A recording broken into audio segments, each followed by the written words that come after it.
Et c'est la douche froide de Guy Carlier. Bonjour Guy. Bonjour Guillaume, bonjour Julie, bonjour à tous. Une de plus ?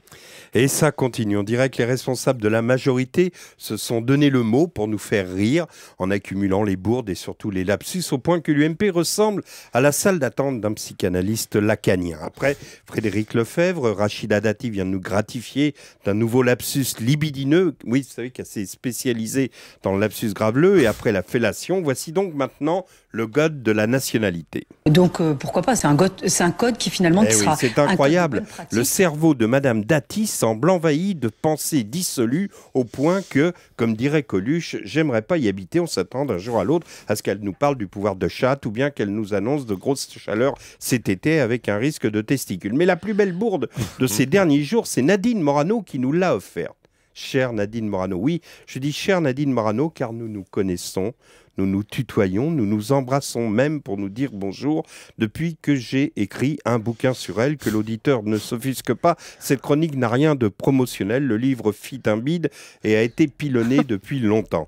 Mais mon histoire, si je puis dire, avec Nadine Morano a commencé il y a quelques années sur France Inter, à l'époque où je faisais rire les jeunes filles. Je lui avais alors consacré une chronique terrible, la taxant de vulgarité. Puis peu à peu, j'avais été touché par son naturel, sa gouaille de fille des cités, bien plus authentique que Rachida Dati, qui n'offrait que l'avenue Montaigne comme idéal aux banlieues.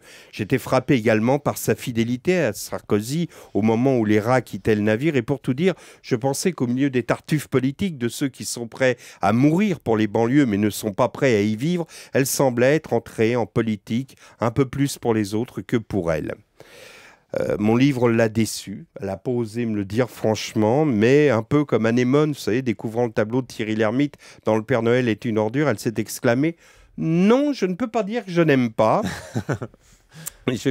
Mais ce livre a créé une connivence entre nous. Je vais même vous faire un aveu. Un jour, l'apercevant au banc des ministres à l'Assemblée nationale, lors de la retransmission des questions au gouvernement, je lui ai envoyé un SMS, juste pour la voir baisser la tête et regarder son téléphone sous son pupitre lorsque mon message lui est parvenu. Oui, je sais, c'est puéril. Ce livre s'intitulait « Nadine Morano, une chanson populaire » parce que cette femme aime vraiment les chansons populaires. Je me souviens d'un concert d'Hallyday où nous sommes allés ensemble. Elle connaissait toutes les paroles et c'est justement une histoire de chansons qui fait que depuis hier, Internet ne bruisse que de sa bourde à la matinale de Canal. Lorsque la journaliste lui a demandé son avis sur la vraie fausse affaire d'espionnage chez Renault, voici ce qu'elle a répondu. J'aime pas. Renault, tous coupables, sauf Carlos Ghosn.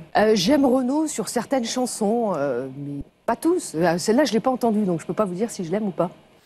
C'est vrai, chère Nadine, que sur ce coup, vous avez été à l'ouest. C'est vrai que même si la formulation de la question « j'aime pas Renault, tous coupables sauf Carlos Ghosn » est écrite avec les pieds d'un joueur d'Arles-Avignon, il y avait quand même Carlos Ghosn dans les mots en vrac.